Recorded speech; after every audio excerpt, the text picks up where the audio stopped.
हमारे 95% पेशेंट्स हमें कभी मिले ही नहीं हैं और वो ठीक हो गए हैं। और वो ठीक हुए।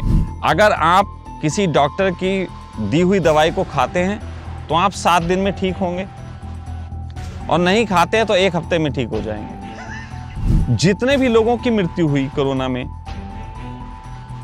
वो सब लोग अस्पताल में क्यों मरे? ऑक्सीजन की कमी नहीं एनवायरनमेंट में हुई थी, हमारे फेफड़े खराब कर दिए गए थे दवाई से। यस, मतलब आप ये कह रहे हैं कि एलोपैथी ने, इस मेडिकल माफिया ने दवाई दी आपके शरीर में, और दवाई से सांस आपको नहीं आई, फिर आप मरे, इसलिए मरे।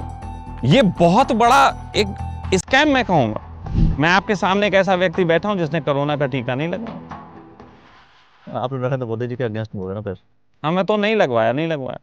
केस कर दो मेरे ऊपर, जिंदा बैठा हूँ। जो मर गए उनके ऊपर केस नहीं करो, मेरे ऊपर कर दो। सेरिब्रल पाल्सी करके एक बीमारी होती है, सीपी, जिसका कोई इलाज नहीं कर पाता है। हमने ऐसे बच्चों को ठीक किया है, हमारे पास उसके प्रमाण हैं। वो बीमार था, उसके प्रमाण है, सारे कागज हैं, और फिर डॉक्टरों ने लिख के दिया ये कंप्लीटली फिट। अगर हम किसी के केस की स्टडी करने के बाद ये पाते हैं कि हम उसको ठीक नहीं कर सकते, तो उसका पैसा रिफंड कर देते हैं। और जिसको आप ठीक कर सकते हैं वो फिर आगे इलाज अपना ले और उसको पालन करें। आपके नियम को जिसने भी पूरा पालन किया वो ठीक हुआ। यस। 5% केस जो नहीं ठीक हुए हैं, मैं खुद कहता हूँ, वो लोग हैं जो कहना मान ही नहीं रहे। अगर आयुर्वेद आपको थोड़ा सा कहेगा, वो कहेगा छोले भटूरे नहीं खाने चाहिए। हाँ, तो मैं कहता हूँ नहीं, हमारे यहाँ छोले भटूरे बनते हैं।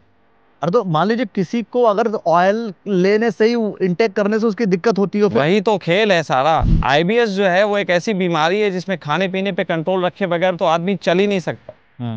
और आपको यहाँ लोग मिल जाएंगे जो आईबीएस के पेशेंट हैं, और पहले दिन से वो सारी दवाइयाँ छोड़ के और जो भी सामान्य भोजन है वो खा रहे हैं, साथ साथ थेरेपी चल रही है और उनको कोई प्रॉब्लम नहीं है। अगर हमने एक पार्ट जो अस्पताल का होता है उसको माहौल भयभीत ना करने वाला बना के मित्रवत बनाया है, तो हमने और अस्पतालों को भी सबक देने के लिए हमने एक सोच विकसित की है, जिसको वो लोग भी अपनाएं, तो निश्चित ही जो मरीज महीने भर में ठीक हो रहा है वो 15 दिन में हो सकता है।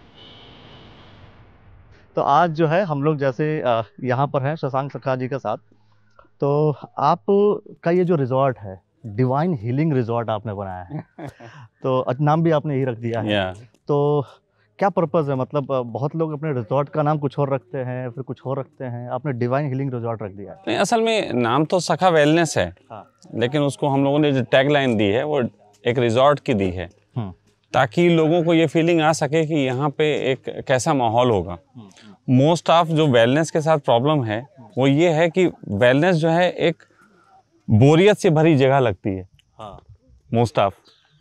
तो हम ये चाहते हैं कि लोगों को पहली बार पता लगे कि ये बोरियत से भरी जगह नहीं है, यहाँ बहुत कुछ होगा।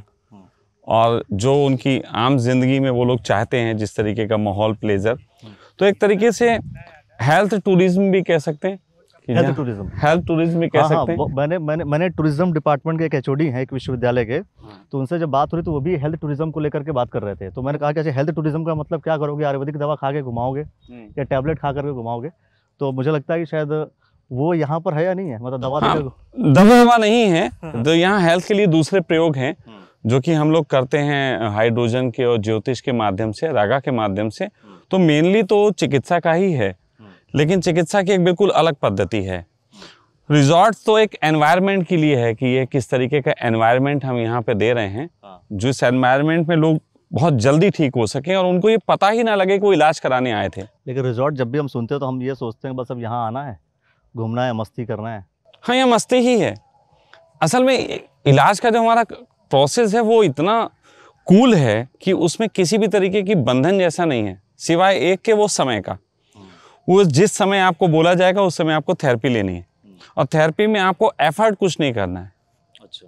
ज़्यादातर क्या होता है कि हम लोग वेलनेस के नाम पे देखते हैं कि हमको योगा कराया जा रहा है या मेडिटेशन कराया जा रहा है, या फिर किसी तरीके से खाने का कोई अभ्यास है कि ये खाना नहीं है, वो नहीं खाना है। ऐसा कुछ नहीं है।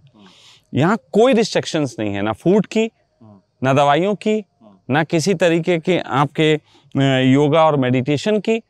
यहाँ सिंपल एक थेरेपी है जिसमें 4 चीज़ों का उपयोग होता है। पहला तो आपका हाइड्रोजन है, जिसके लिए हम एक मशीन का उपयोग करते हैं जो कि जापान से आती है। साथ साथ उसमें हम लोग, जैसे कि आप देखते हैं कि कोई बीमार होता है तो उसके लिए उसका चेकअप होता है। तो चेकअप की रिपोर्ट देखने के बाद वो डॉक्टर तय करता है कि इसकी बीमारी को हम कैसे ठीक करेंगे। हम लोग वही चेकअप जो हैं वो करते हैं ज्योतिष के माध्यम से। हम लोग कुंडली देख के ये देखते हैं कि उसकी कौन से ग्रह डिस्टर्ब हैं जिसकी वजह से उसको ये प्रॉब्लम हो। आपको मेडिकल रिपोर्ट पे भरोसा नहीं है? नहीं, भरोसा है। अगर कोई देना चाहता है वो भी ले सकते हैं, हमारे पास मेडिकल टीम है, वो भी समझते हैं कि उसमें क्या रीजंस हैं। लेकिन वो रीजंस किस तरीके के ग्रह से जुड़े हुए हैं ये भी एक बड़ी इंपॉर्टेंट बात है। तो हम लोग वो सारा एनालिसिस करते हैं और उसके बाद उसको किस तरीके से रागा चिकित्सा देके और सब चीज़ों का कॉम्बो बना के हमने एक तैयार किया है। सभी तरीके के रोगों को हम ठीक करने का काम करते हैं।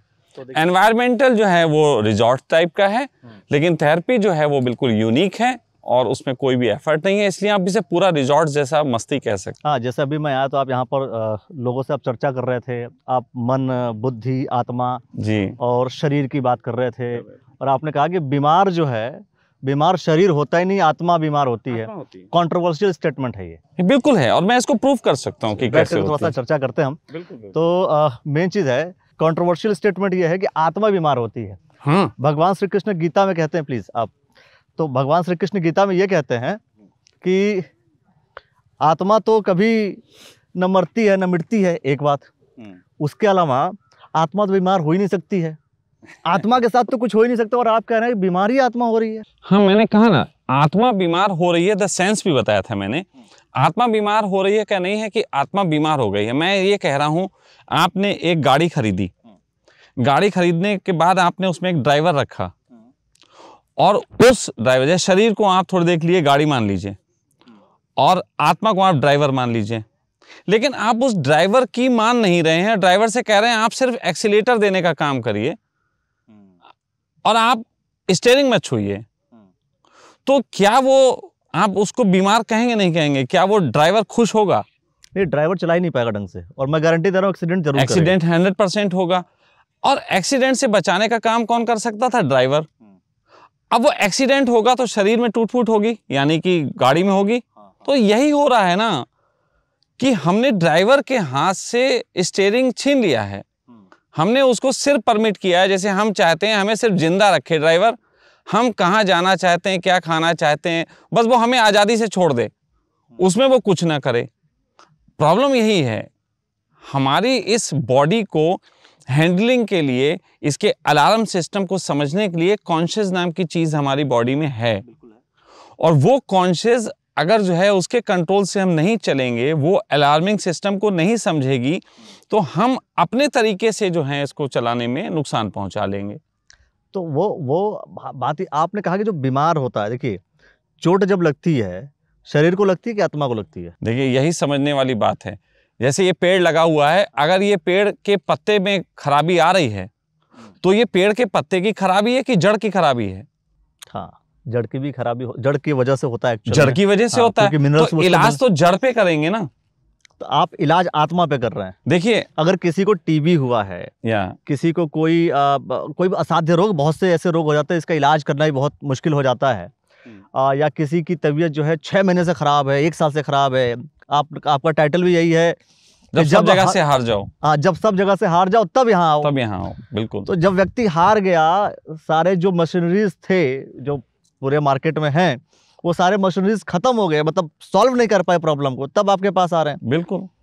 और आप कह रहे हैं कि आपको, आपकी बीमारी जो है जिसके पीछे आप भाग रहे थे शरीर को लेकर के, वो शरीर की बीमारी नहीं है। बिल्कुल नहीं है, इसीलिए तो ठीक नहीं हो रही है। जब पूरी दुनिया के इक्विपमेंट्स, जब सारी मेडिकल पैथीज शरीर पे ही काम कर रही हैं, तो वो शरीर के तल पे बीमारी को ठीक करने का पूरा काम कर रही हैं। और होता ये है कि बीमारी को ठीक करने की बजाय वो सिर्फ उसको थोड़े दिन के लिए रोकती हैं, उसके बाद दोबारा निकल आती है। जैसे कि पेड़ के पत्तों में कोई हो जाए, आपका पेड़ का पत्ता ये तोड़ देते हैं, तो उससे बीमारी ठीक नहीं हो गई। करेक्ट। आपने सिर्फ उसको दबाने का काम कर दिया। ठीक करने के लिए जड़ में जाना पड़ेगा, इसीलिए हमारा काम अलग है। देखिए मेडिकल पैथी बाहर से देख रही है, मेडिकल पैथी बाहर से देख रही है, आपका सभी पैथियां बाहर से ही लोगों को ठीक कर रही हैं। हम ये कर रहे हैं अंदर से ठीक होना चाहिए। आयुर्वेद पे भरोसा नहीं आपको? देखिए बात भरोसे की नहीं है। आपने कहा एलोपैथी जो है अधिकतर बाहर की दुनिया को ठीक करने की कोशिश कर रही है, शरीर को ठीक करने की कोशिश कर रही है। आयुर्वेद और योग की हम जब बात करते हैं तो वो कहीं ना कहीं भाई योग को कहते हैं कि ये जो है आत्मा से संबंधित है, ठीक है ना? और वो मतलब ईश्वर से मिलाने के नाम को बोलते हैं भाई, आत्मा का परमात्मा से मिलन योग है। सबके अलग अलग डेफिनेशंस हैं। कोई कहता है जीवन जीने की कला का नाम योग है, तो आप योग को भी नकारेंगे? नहीं नकार रहे हैं, नहीं नकार रहे हैं आप, लेकिन समझिए ना, हाँ। योग जो है, अष्टांग योग की अगर बात करेंगे तो उसके 8 चरण हैं। अब उन 8 चरण में एक चरण जो है वो शरीर का है, और आप एक ही चरण को 8 चरण बता रहे हैं। योग केवल शरीर के नाम पे तो हो रहा है। यहाँ योग का मतलब है अंदर से जुड़ना। कहाँ हो रहा है वो? अच्छा, योग को मतलब लोगों ने सिर्फ और सिर्फ मान लिया शरीर की कसरत को मान लिया, एक्सरसाइज मान लिया। यस, शरीर की कसरत को हमने योग मान लिया। जबकि देखिए, स्वास्थ्य का मतलब होता है स्वयं में स्थित होना।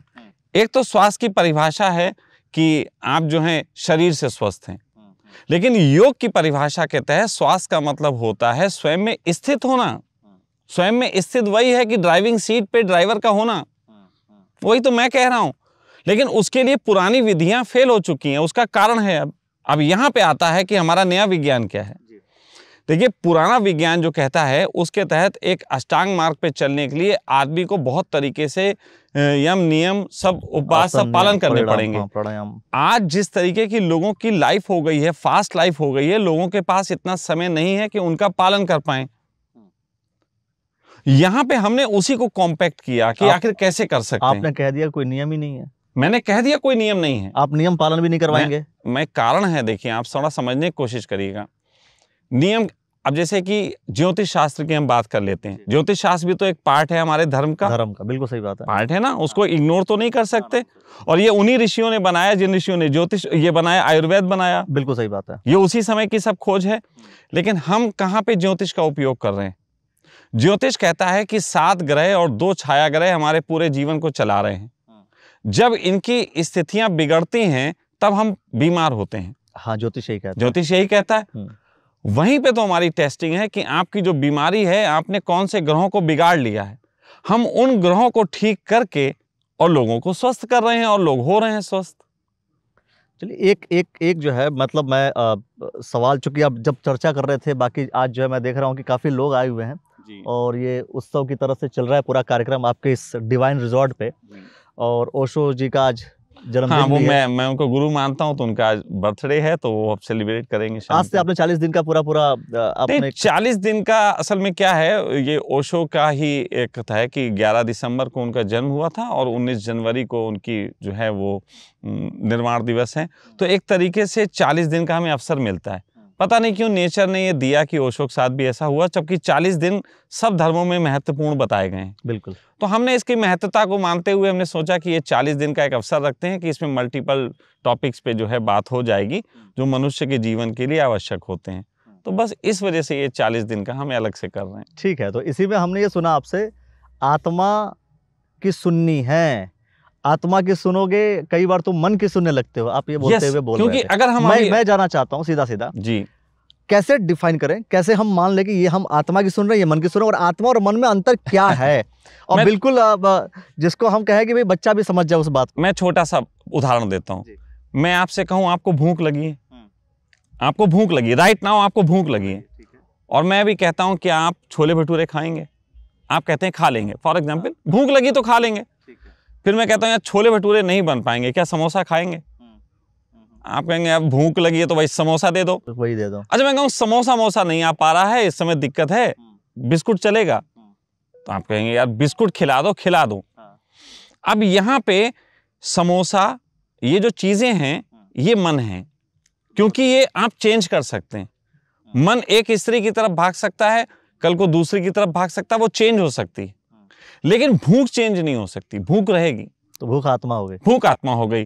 तो अगर हम समझना शुरू करें, जो चीज हम बदल नहीं सकते, जो नेसेसरीज है वो आत्मा है, और जिसको हम ऊपर के प्रारूप बदल सकते हैं वो मन है। इसीलिए कहते हैं मन चंचल है। यस, मन बदल सकता है, मन जंप कर सकता है, इधर से उधर ये सब चीजें कर सकता है। चलिए, एक हम पूरे, चूंकि आपने सखा वेलनेस पूरा आप चला रहे हैं और काफ़ी समय से बहुत से लोग का इलाज करते आ रहे हैं, कुछ लोग के टेस्टिमोनियल्स मैंने खुद देखे भी हैं और बात भी करी है हमने, पॉजिटिव रिस्पांस रहता है। मेरा चूंकि क्या है, ये कहीं ना कहीं आप अगेंस्ट हो जाते हैं कई बार, जो मॉडर्न थेरेपी है, यस, उस थेरेपी के अगेंस्ट हो जाते हैं। देखो, मैं अगेंस्ट नहीं, क्वेश्चन करना, अगेंस्ट होना, दो अलग बातें हैं। मॉडर्न थेरेपी चाहे जो भी है, चाहे विज्ञान है, विज्ञान कहता है संदेह पे खड़ा हुआ है, पूरा विज्ञान संदेह पे खड़ा है। तो यदि मेरे कुछ क्वेश्चंस हैं तो उन क्वेश्चंस को अपोज करना क्यों समझा जाता है? उसके आंसर्स देना वो भाई, वो आंसर दे, आंसर्स देना चाहिए उन्हें। तो वो आंसर्स, अगर मैं क्वेश्चन उठा रहा हूं तो मैं विरोध नहीं कर रहा हूं, मैं तो जिज्ञासा रख रहा हूं। अब उस जिज्ञासा को आप शांत नहीं करते हैं और कहते हैं ये तो विरोधी है। जैसे अभी जाके मैं कह दूं कि मुझे सिस्टम ये पसंद नहीं आ रहा, मैं देश में ये चीज मुझे अच्छी नहीं लग रही, तो आप कहेंगे आप तो कांग्रेसी हैं। ये कोई बात नहीं हुई भाई, ये सीधी सी बात है कि मतलब कुछ चीजें तो रियलिटी में एक्सेप्ट करना चाहिए। यस। तो आप अगर मेरे ऊपर आप क्वेश्चन उठा रहे हैं, अभी आप क्वेश्चन उठा रहे हैं, मैं कहूँ यार आप तो लगता है मेडिकल साइंस की तरफ से आए हैं मेरे लिए, आप मेरा विरोध करने आए, तो ये अच्छी बात नहीं ना। आप क्वेश्चन करें, मैं आंसर दूंगा, ये बात अलग हो सकती है कि कोई आंसर से सेटिस्फाई हो या ना हो। लेकिन विज्ञान क्योंकि प्रमाण की बात करता है तो मैं प्रमाण की ही बात करूंगा। अब जैसे फॉर एग्जाम्पल मेरा कितना सिंपल सा क्वेश्चन है, मेडिकल साइंस, अभी एक बहुत बड़ी घटना पूरे दुनिया ने देखी और वो थी कोरोना का। बिल्कुल। मेडिकल साइंस ने ही कहा कि इसका उपचार नहीं है। बिल्कुल। और मेडिकल साइंस ने ही कहा कि हम उपचार करेंगे, बाकी कोई पैथी नहीं करेगी। ये भी कहा। ये कैसा, ये कंट्रोवर्शियल टॉपिक है। अब पहले बोला कि उपचार नहीं है, बाद में उन्होंने एंटीडोट्स बनाए। आप मेरी बात समझें, उन्होंने पहले कहा कि उपचार नहीं है, लेकिन अस्पताल उन्होंने यह कहा कि एलोपैथी वाले ही उपचार करेंगे, आयुर्वेदिक वाले नहीं करेंगे, होम्योपैथी वाले नहीं करेंगे और कोई नहीं करेंगे। इसीलिए कोरोनिल पे, बाबा रामदेव कोरोनिल पे केस हो गया था। मैं बिल्कुल वही बात कहना चाहता हूं कि आखिर अगर हमारे देश में एक समस्या आई है, सपोज दैट अटैक हो गया है, तो जरूरी नहीं है कि स्टेन गन वाला ही लड़ेगा। तब उस समय अगर आपके पास हथियार के रूप में डंडा है तो डंडे से भी लड़ाई होगी, सभी लोगों को लड़ना पड़ेगा क्योंकि सामूहिक समस्या है। अब उस समय मेडिकल माफिया ही तो कहेंगे हम इसको, कि वो कह रहे हैं कि नहीं हम ही करेंगे उपचार, जबकि वो कह रहे हैं इसका उपचार नहीं है। और बाकी लोग अगर क्लेम करते हैं कि हमने इसका इलाज कर दिया, इलाज कर सकते हैं, तो आप उन पे केस कर देते हैं। हाँ, तो ये गलत बात है ना। अब यही सवाल, कितना बड़ा सवाल उठता है। और फिर आप ये देखिए कि आखिर यही बीमारी मेडिकल साइंस के अनुसार ही मेडिकल साइंस की गड़बड़ से खड़ी हुई। मेडिकल साइंस की गड़बड़ से खड़ी मतलब भाई एक टेस्ट ही तो हो रहा था कहीं, जहां से ये बीमारी निकली। कोरोना जो बीमारी, यस, कोरोना जो बीमारी है वो कहां से निकली? इनकी गलती हुआ, इनकी गलती से निकली। और उन्होंने स्वीकार भी किया, और स्वीकार भी किया उन्होंने। मुझे स्वीकार करना अच्छा लगा, लेकिन जब आप उससे लड़ रहे हैं तो आप औरों को क्यों नहीं लड़ने दे रहे? दूसरा एक क्वेश्चन, जितने भी लोगों की मृत्यु हुई कोरोना में, वो सब लोग अस्पताल में क्यों मरे? अस्पताल वालों की डेथ क्यों हुई? खैर इस पे एक बहुत लंबा साइंस है, मैं समझूंगा वो भटकना हो जाएगा। नहीं, आपने बड़ा मुद्दा आपने छेड़ा कि जितने लोग, मैं सोचने लगा था जब आपने बोला, तो मैं कैलकुलेट करने लगा था कि हाँ ये बात सही है कि मैक्सिमम जो मौत हुई या मैक्सिमम जो डेथ हुआ वो अधिकतर जिक्र हुआ कि उसका एक रीजन है। मैं आपको उसका एक रीजन बताता हूँ। होता ये है कि हर साल जैसे नेचर में अभी यहाँ कुछ गंदगी पड़ी रह जाए, यहाँ एक सेब डाल दीजिए तो आप देखेंगे 2 दिन बाद उस सेब को खाने के लिए कीड़े आने लगे। बिल्कुल। वो कीड़े कहां से आए? अब आप कहेंगे एनवायरनमेंट में थे, तो बहुत से एनवायरनमेंट में कीड़े होते हैं जिनका काम गार्बेज खाना होता है। हाँ, वो नेचर नहीं बनाए हैं गंदगी को खाने के लिए। जिस तरीके से हम सफाई कर्मी रखते हैं उसी तरीके से हम गंदगी को खाने के लिए कीड़े भी नेचर ने बनाए। ये पूरा इकोसिस्टम है, पूरा इकोसिस्टम है। बहुत से लोगों ने पढ़ा भी। तो राइट नाउ मेरी बॉडी में भी बहुत सा गार्बेज इकट्ठा हो जाता है खाते खाते। हाँ, तो उसको खाने के लिए साल में 1-2 बार कीड़े आते हैं। हाँ। अब हमें, अभी आप जांच कराइए, मैं ठीक हूं, आप मेरी टेस्ट रिपोर्ट कराइए, उसमें कोई भी आपको जर्म्स नहीं दिखाई देगा, वायरस नहीं दिखाई देगा, तो आप कहेंगे यार ये व्यक्ति स्वस्थ है। फिर 2-3 महीने बाद मुझे कोई खांसी जुकाम हो गया, आपने कहा ये इसकी चेक किया, इसमें ये कीड़े आ गए थे, तो हमने कीड़ों को दुश्मन बना दिया। असल में जब हमें खांसी जुकाम कुछ होता है तो हमारी बॉडी में जो गार्बेज होती है उसे खाने के लिए जो कीड़े आए होते हैं वो उसको खा खा के हल्का करते हैं और खांसी जुकाम पेचिश के माध्यम से वो शरीर के बाहर उसको निकालते हैं। अब हमने उस निकालने की प्रक्रिया को ही दुश्मन बना लिया। अब उस वक्त हुआ क्या कि एक तरफ जब लोगों को ये बीमारी हुई कोरोना नाम की, तो उस नाम की बीमारी ने लोगों के अंदर गार्बेज था उसको बाहर निकालने के लिए कीड़े काम कर रहे थे, और आपने उसकी जो दवाई बनाई वो दवाई जो थी वो प्रोटीन्स थे। ये बिल्कुल ऐसा ही है जैसे आप अपनी नाली को साफ करने के लिए उसमें सीमेंट डाल दें, और वो सीमेंट डाल के जब आपका लंग्स चोक हो गया तो आपको सांस नहीं ली गई। ऑक्सीजन की कमी नहीं एनवायरनमेंट में हुई थी, हमारे फेफड़े खराब कर दिए गए थे दवाई से। यस। मतलब आप ये कह रहे हैं कि एलोपैथी ने, इस मेडिकल माफिया ने दवाई दी आपके शरीर में, और दवाई से सांस आपको नहीं आई, फिर आप मरे, इसलिए मरे। ये बहुत बड़ा एक स्कैम मैं कहूंगा। नहीं, ये आप बहुत बड़ा आरोप लगा रहे हैं। बिल्कुल लगा रहा हूं। मैं कह रहा हूं, इस आरोप का आपके पास कोई रिटर्न में मैं आपको कोई टेस्टेड या कोई रिपोर्ट आपके पास रही होगी? देखिए, जो दवाइयां उस समय दी जा रही थी, मैं उसका नाम अभी बता दूंगा, आप अपने इसमें डाल दीजिएगा। वो दवाइयों के बारे में जांच कर लीजिए कि वो दवाइयां शरीर में जाके करती क्या हैं। अगर आपको खांसी जुकाम हो और ये सब हो, उस समय वो दवाइयां खाने से आपको होगा क्या। दूसरी चीज देखो अखिलेश, एक बात कहता हूं, उस समय हम लोगों के गले में 1-1 फुट के वो डाल के टेस्ट किया जा रहा था, नाक के अंदर 2-2 इंच की, और खांसी जुकाम के लिए में लगाया जा रहा था। अगर खांसी जुकाम से ही कोरोना फैल रहा था तो हमारे थूक की जांच कर लेनी चाहिए थी ना, ये गले में डालने की क्या जरूरत थी। थूक की जांच क्यों नहीं कर लेते थे? नहीं, वो तो थूकने पर भी देखो यही बात है ना, अगर थूकने पे वायरस फैल सकता है तो थूक की जांच क्यों? देखिए, ये बहुत लंबा कैंसर एक हो जाएगा, एक बहुत लंबी चर्चा है इस पे। आपकी इस बात से एक चीज ध्यान आया, जो कि आयुर्वेद का सिद्धांत में से एक सिद्धांत ये है कि रोग हमारे इस हिसाब से, कीड़े आते हैं और हमारी उन खराबियों को सफाई करते हैं, तो रोग हमारे शत्रु नहीं है, मित्र हैं। मित्र हैं, आयुर्वेद का सिद्धांत भी बिल्कुल है। यही हम भी कह रहे हैं कि उस समय वो चीजें हमारे मित्र हैं। हाँ, हम लोग बॉडी डिटॉक्स करते हैं। आप बॉडी डिटॉक्स कर रहे हैं, मैं कह रहा हूँ कब तक वो हमारे मित्र हैं? आप एक बात समझिएगा, कब तक? क्योंकि कुछ समय बाद तो शरीर जब काम करना बंद कर देता है, तकलीफ बहुत ज्यादा बढ़ जाती है, फिर तब तो वो शत्रु है या नहीं है? आपको मैं एक छोटी सी बात कहता हूँ, एक इसको मजाक मान लीजिए, कुछ भी मान लीजिए, लेकिन प्रैक्टिकली देख लीजिए।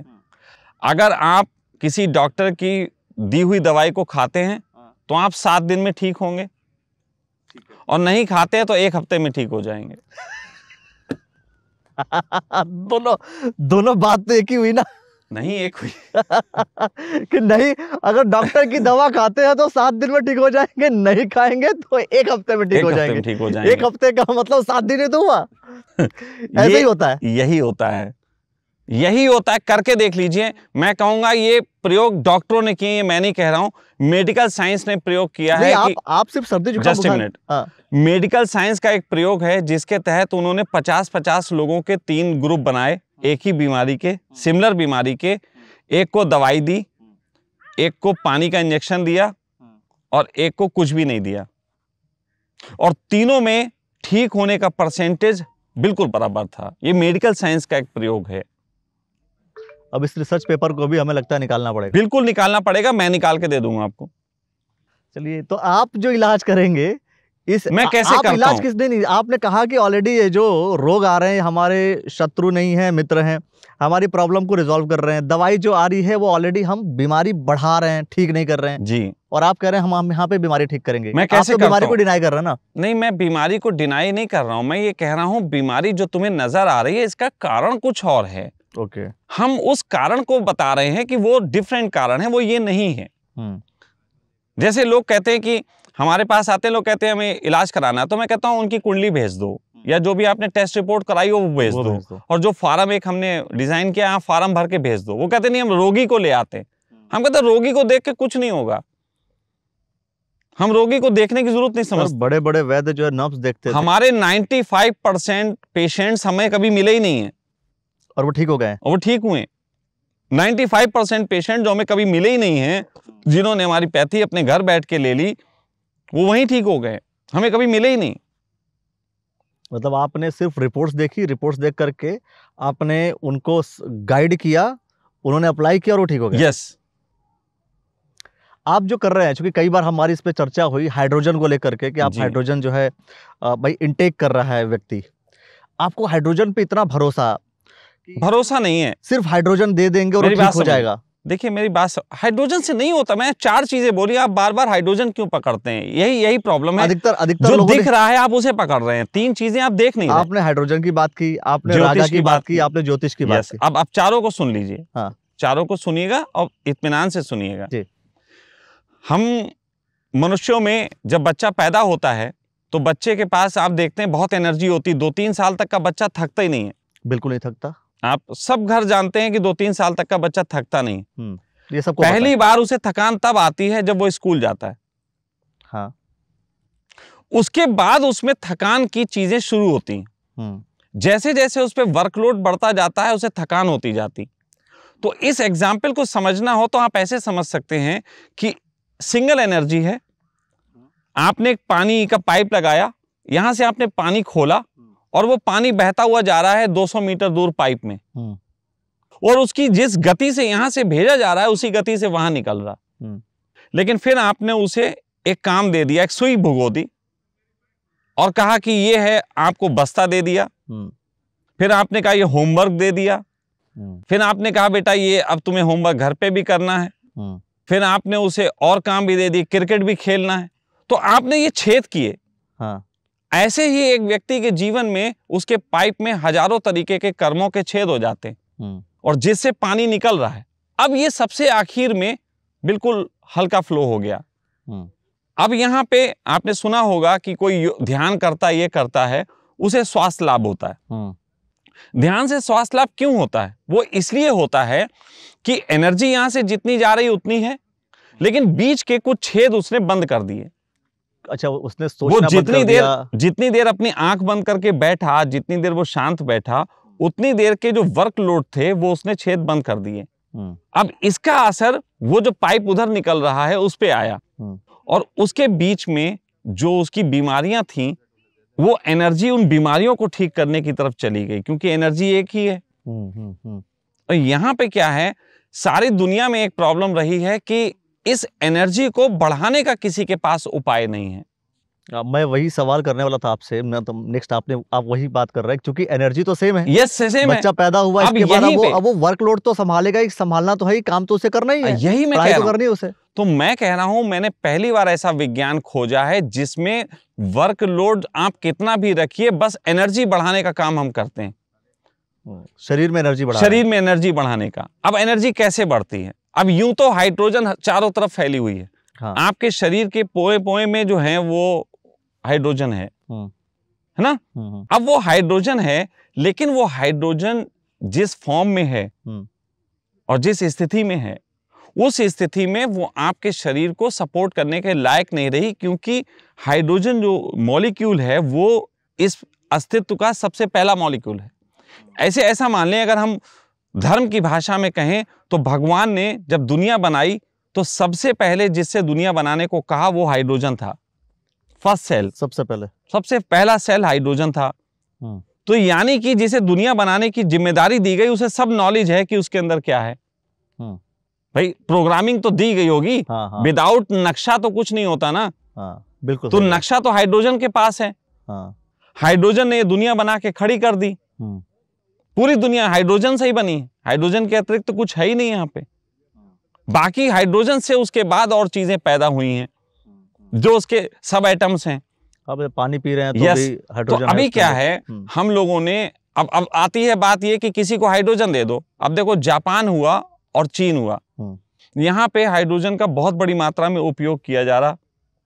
लोग 8-8 घंटे 10-10 घंटे हाइड्रोजन हील कर रहे हैं क्योंकि उन्हें लग रहा है ये पावर है, लेकिन उससे वो विकृत हो गए। ज्यादा ले लिया तो बात ज्यादा की नहीं है।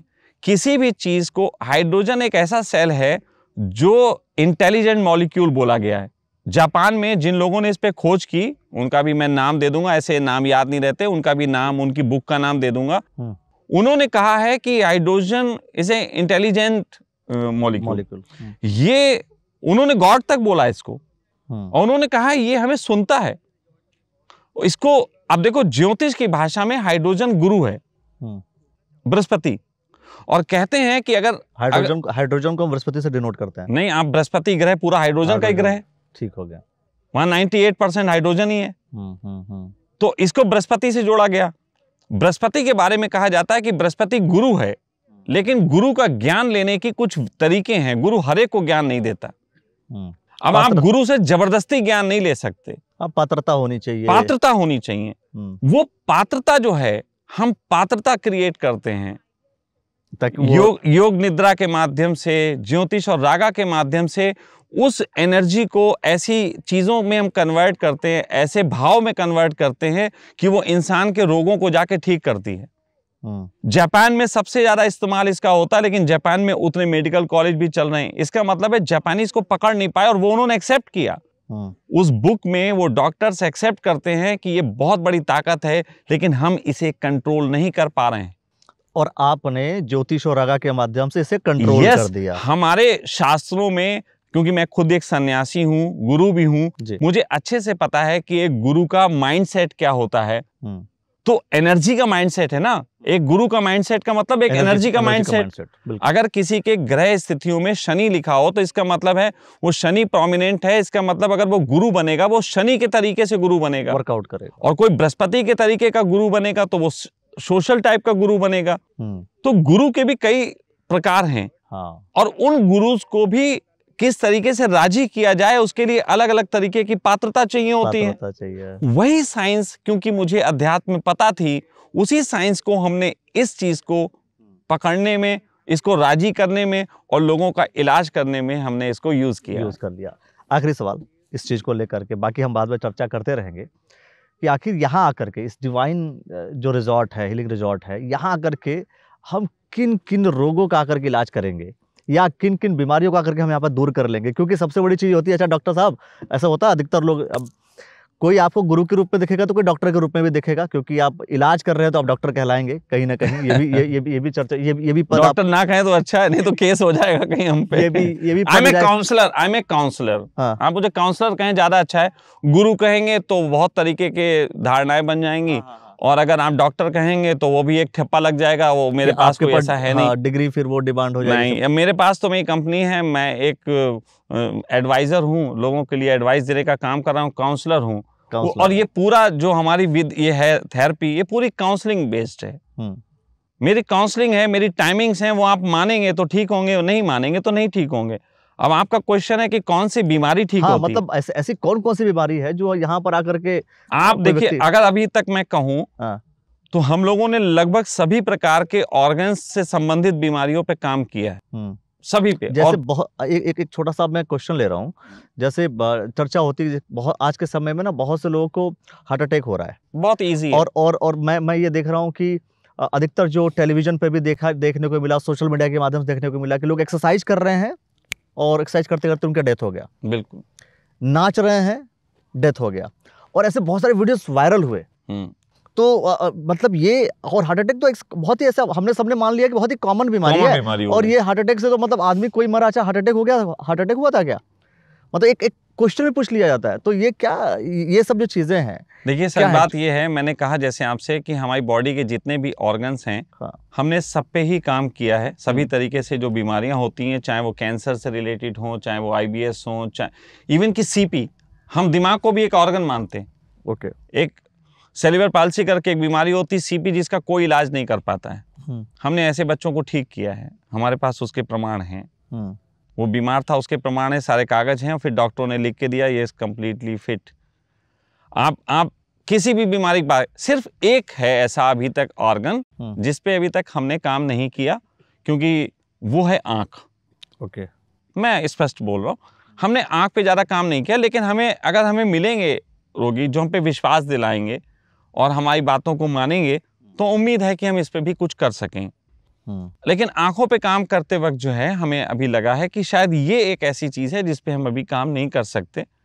फ्यूचर में इस पे बात करेंगे, लेकिन अभी अनुभव नहीं है तो मैं नहीं बोलूंगा। लेकिन बाकी सबकी और हमारे पास तो जितने भी केस आते हैं, तो कई बार लोग ऐसे केस आते हैं, क्या आप कैंसर ठीक कर सकते हैं? हाँ, पहला सवाल। तो मैं ये कहता हूँ कि कैंसर हम ठीक नहीं कर, आप समझो, हमारे पास जो बीमार आ रहा है वो यूनिक है हमारे लिए, क्योंकि उसका खान पान अलग है, उसकी उम्र अलग है, उसकी बीमारी का स्तर अलग है, उसका रहन सहन अलग है। हम कुंडली जांच करके ही बताते हैं कि ये आदमी ठीक हो सकता है कि नहीं हो सकता है। और जब आप एक बार कुंडली देख लेते हैं, यस, अगर हम देखिए, हमारा सबसे पहले प्रोसेस स्टार्ट होता है कि हमारा एक फॉर्म फिलअप करे, वो इंटरनेट उस पर मिल जाता है, ई फॉर्म होता है। ई फॉर्म भरने के बाद हमारे पास आता है, हमारी पूरी टीम उस पर काम करती है। जब हम देख लेते हैं कि आदमी ठीक हो सकता है, तो हम उसको बोलते हैं कि आप ठीक हो सकते हैं, इतने इतने दिन का प्रोसेस है और आप उस प्रोसेस को फॉलो करेंगे तो ठीक हो सकते हैं। और अगर हमें ऐसा लगता है कि वो नहीं ठीक हो सकता, अभी 4-5 केस ऐसे आए हैं जो हमें लगा कि ठीक नहीं हो सकता, और हमें कहना नहीं चाहिए, दुख होता है कहते हुए, लेकिन वो 4-5 अब इस दुनिया में नहीं है। अच्छा, हमने उनके बारे में कह दिया था, नहीं लिया था, और उन 4-5 केसों के हमने जो स्टडी के जो फीस लेते हैं वो भी वापस कर दी थी। अगर हम किसी के केस की स्टडी करने के बाद ये पाते हैं कि हम उसको ठीक नहीं कर सकते तो उसका पैसा रिफंड कर देते हैं। और जिसको आप ठीक कर सकते हैं वो फिर आगे इलाज अपना ले और उसको पालन करें।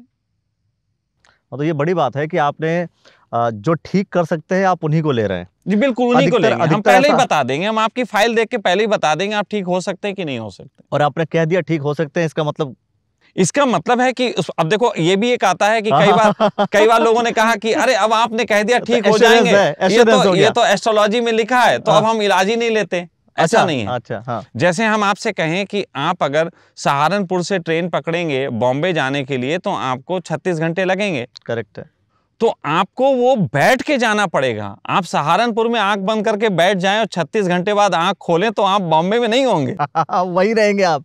यस, तो आपको उस काम को करना पड़ेगा। हाँ। हम आपको ये बता रहे हैं कि आपकी स्थिति देख के और हमारे जो पैथी है उसको मैच करके हम ये पाते हैं कि आप इतने दिन अगर इसको लेंगे तो आप ठीक हो सकते हैं और इसके जो नियम होंगे वो आपको पालन करने पड़ेंगे। और यदि आपके नियम को जिसने भी पूरा पालन किया वो ठीक हुआ। यस, 5% केस जो नहीं ठीक हुए हैं, मैं खुद कहता हूं वो लोग हैं जो कहना मान ही नहीं रहे।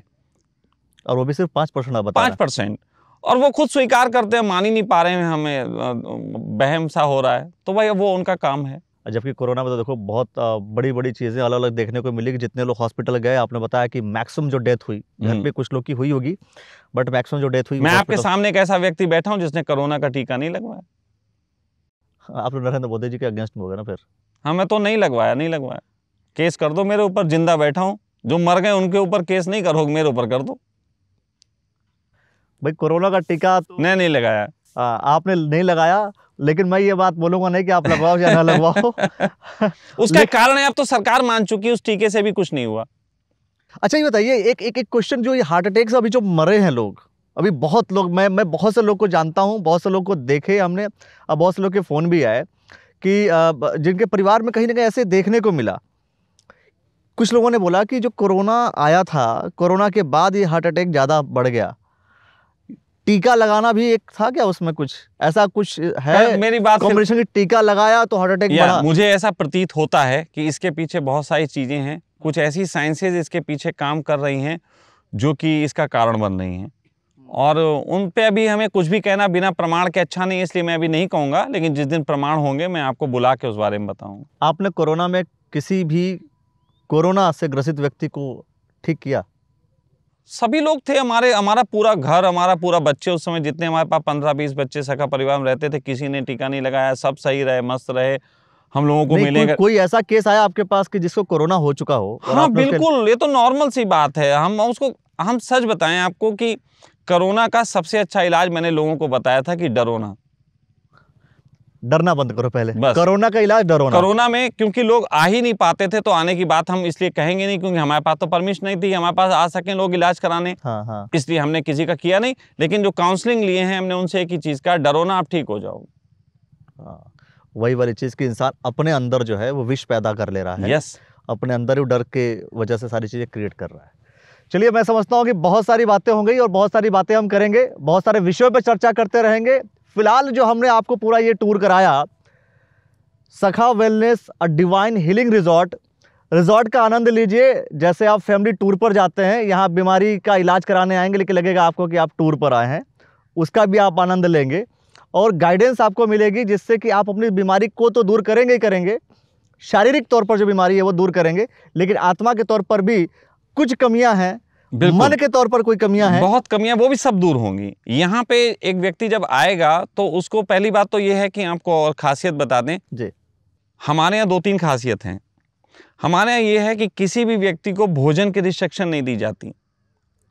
मतलब क्या खाओ, क्या ना खाओ? भोजन हर तरीके का बनता है हमारे यहाँ, हर तरीके का भोजन बन रहा है यहाँ। मैंने कहा ना, अभी अगर आयुर्वेद आपको थोड़ा सा कहेगा, वो कहेगा छोले भटूरे नहीं खाने चाहिए, हाँ, तो मैं कहता हूँ नहीं, हमारे यहाँ छोले भटूरे बनते हैं। अरे तो मान लीजिए किसी को अगर ऑयल लेने से ही, इंटेक करने से उसकी दिक्कत होती हो, फिर वही तो खेल है सारा। हमारे पास आप ऐसे मरीजों से मिलेंगे अभी जिनको IBS है, और IBS जो है वो एक ऐसी बीमारी है जिसमें खाने पीने पे कंट्रोल रखे बगैर तो आदमी चल ही नहीं सकता। और आपको यहाँ लोग मिल जाएंगे जो IBS के पेशेंट हैं और पहले दिन से वो सारी दवाइयाँ छोड़ के और जो भी सामान्य भोजन है वो खा रहे हैं, साथ साथ थेरेपी चल रही है और उनको कोई प्रॉब्लम नहीं है और फिर ठीक होके जाते हैं। तो आप उन मरीजों से ये भी पूछ सकते हैं कि उनको यहाँ जिन्होंने भेजा उनको भी IBS था, अब उनकी स्थिति क्या है, वो 2 साल हो गए उनको गए हुए। ये नहीं है कि हमने यहाँ तक तो ठीक किया, जाने के बाद फिर बीमार हो गए, ऐसा तो नहीं होगा। ऐसा नहीं होता है। हमारा काम दूसरा है, हम बीमारी को खत्म करते हैं, हम उसको दबाते नहीं हैं। फिर एलोपैथी पे आपका पूरा जो है ना, मतलब भाई अटैक क्या कहूं, एलोपैथी शिकायत से किससे? दवा आ रही है, एलोपैथी भाई दवा। देखो सुनो, राज्य में दिक्कत होगी राजा से कहा जाएगा, अगर अस्पताल में दिक्कत होगी तो डॉक्टर से कहेंगे ना। अब हमारी पूरी दुनिया में, अभी देखो बाबा रामदेव की बात कह रहा हूँ, बाबा रामदेव ने कहा कि भाई आप हमको क्यों डराते हो कि आप ये नहीं कह सकते ठीक हो सकता है। एलोपैथी कहती है कि कोई भी आप प्रचार नहीं कर सकते, हाँ ठीक है, हाँ, गारंटी। लेकिन एलोपैथी का प्रचार सरकारें कर रही हैं ये कह के कि कोई भी बीमारी हो डॉक्टर के पास जाओ। हाँ, तो यानी कि हमने तो डॉक्टरों को कॉन्ट्राडिक्टरी हो गया। कॉन्ट्राडिक्टरी हो गया ना, हमसे कह दिया तुम बोर्ड नहीं लगा सकते और तुम्हारा बोर्ड हमने KG नर्सरी से लेके और सब क्लासों में लगा रखा है। हाँ बिल्कुल सही बात है, मतलब बहुत बड़ा जो है। तो भाई जब तुमने सारे जगत में कह रखा है कि भगवान होता है डॉक्टर, तो हम भगवान से शिकायत ना करें तो किससे करें? और जो इलाज कर रहा है हमारे लिए तो अगर वो भगवान है तो शिकायत भी हम उसी से करेंगे। तो ये पूरा आकर के आप जो है वही वाली बात का हमने कभी कभी सखा, मैं समझता हूँ कि जब बताना शुरू करते हैं तो डांटना भी शुरू कर देते हैं, लेकिन वो डांट जो है कहीं ना कहीं आपके हित में होती है। डांट नहीं, मैं कह रहा हूँ क्या करूं, किससे कहूं? अगर देखो सफाई की दिक्कत होगी तो हम नगर पालिका में शिकायत करेंगे। हाँ बिल्कुल। अगर हमारे देश में दिक्कत होगी हम प्रधानमंत्री जी को चिट्ठी भेजेंगे। अगर मेडिकल कोई हमें तकलीफें हो रही तो मेडिकल से ही कहेंगे, नहीं कहेंगे और किससे कहेंगे? करेक्ट है। तो इसमें अपराध कहाँ पे है भाई? अब देखते हैं कि तो ये 40 दिन का जो क्रम है फिलहाल, 40 दिन में क्या क्या कुछ बीमारियों को इलाज भी होगा या इलाज चल रहा है? देखो एक यहाँ कंबाइंड चीज है। हाँ। इलाज क्या, वेलनेस है। 40 दिन तक मतलब ये उत्सव जो आप सेलिब्रेट कर रहे हैं इसमें कुछ सीखने को मिलेगा। मैं वही सब चीजें बता रहा हूँ जी। वेलनेस का अर्थ है आपका हित। सखा वेलनेस, सखा आपके हित पे काम कर रहे हैं। वो हित जो है वो आपको आपके माइंडसेट को ठीक करने का हो, आपके इमोशन को ठीक करने का हो, आपके शरीर को ठीक करने का हो, कई प्रकार का हित है। तो एट ए टाइम यहाँ पे आपको एक ब्यूटी मिलेगी। कुछ लोग जो हैं मोक्ष जैसी चीजों की प्राप्ति के लिए भी ध्यान की विधियों के लिए यहाँ आए हैं। कुछ लोग अपने माइंडसेट के लिए भी आए हैं। कुछ लोग रिलैक्सेशन के लिए भी आए हैं। कुछ लोग इलाज कराने भी आए हैं। एक ऐसा परिवार यहाँ पे आपको मिलेगा जो कि कई आयामों में काम कर रहा है और मस्त है। दूसरी चीज, जैसे मैंने कहा कि पहला तो हम यहाँ भोजन पर रिस्ट्रिक्शन नहीं देते। दूसरा, यहाँ पे कोई भी कर्मचारी नहीं है जो लोगों का इलाज कर रहा हो। यहाँ सारे ही इस सखा परिवार के बच्चे हैं। ये सखा परिवार में सारे जो बच्चे हैं वो अपने अच्छे घरों के हैं और अपने इस मिशन के लिए, सखा मिशन के लिए, सखा परिवार के मिशन के लिए डिवोटी हैं। वो लोग उनकी केयर करते हैं। तो हमारी एक फैमिली के बीच वो रहते हैं। ये कितनी अच्छी बात है कि आप एक अस्पताल में हैं, वहाँ अस्पताल में आप फैमिली के साथ रह रहे हैं तो आपको फैमिली की कमी नहीं लगती। यहाँ पे एक व्यक्ति जो अपना इलाज कराने आता है, वही व्यक्ति शाम के वक्त अगर उसे अच्छा लगता है तो किचन में जाके हाथ बटा के काम करा लेता है। ये ब्यूटी आप कहाँ बताएं? कहीं होती हो तो बताइए। करेक्ट, बिल्कुल सही बात है। तो ये ब्यूटी है यहाँ की। यहाँ सभी तरीके की चीजों पे काम हो रहा है। अभी आपने कहा थोड़ी देर पहले कोई आता है मोक्ष के लिए, कोई मोक्ष के लिए भी मोक्ष भी प्रदान कर रहे हैं। नहीं, हम प्रदान नहीं कर रहे हैं, हम तो या मोक्ष, देखिए मोक्ष मार्ग बता रहे हैं आप। देखिए मार्ग हैं। अगर कोई व्यक्ति समझता है, उसे लगता है कि सखा जी से कुछ ऐसा पूछा जा सकता है जो हमारे मोक्ष की यात्रा में सहयोगी होगा, तो वो अगर पूछने आता है तो हम पे जितनी समझ है हम उसको बताते हैं। साधना तो उसको ही करनी है, हमें तो केवल समझ की बात करनी है। और कोशिश ये रहती है कि जितने भी लोग आए ऑनेस्ट हो सके, समझ दें। हाँ, उनकी समझ विकसित हो सके। बिल्कुल, ये पहला काम है। हाँ, विजडम एक डेवलप हो सके। और अगर विजडम डेवलप होता है, मतलब विवेक अगर डेवलप होता है, विकसित होता है, तो आपके जीवन में बहुत सारी समस्याएं हैं जिसका समाधान आप स्वतः ही कर लेते, ढूंढ लेते हैं। बिल्कुल। तो मैं समझता हूँ यहाँ पर आप इन 40 दिनों में, जब आप मुझे सुन रहे हैं इस वक्त, तो इस 40 दिनों में के बीच में आइए, विजिट कीजिए, एक बार देखिए आकर के और आप भी अनुभव कीजिए। जो आप सुन करके अनुभव कर रहे हैं वो देख करके आप अनुभव करने की कोशिश करेंगे तो शायद आप कुछ और भी अनुभव करेंगे, क्योंकि मेरे आप यहाँ देख कर कुछ और अनुभव कर रहे हैं, आएंगे तो आपके अनुभव करने की जो तरकीब है, जो तकनीक है, वो आपकी अलग हो सकती है।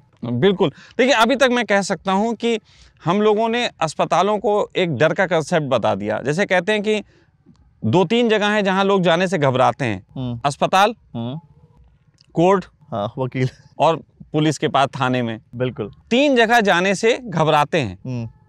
क्यों घबराते हैं? क्योंकि तीनों जगह माहौल जो है वो थोड़ा भयभीत करने वाला है। हाँ, ठीक है, बिल्कुल।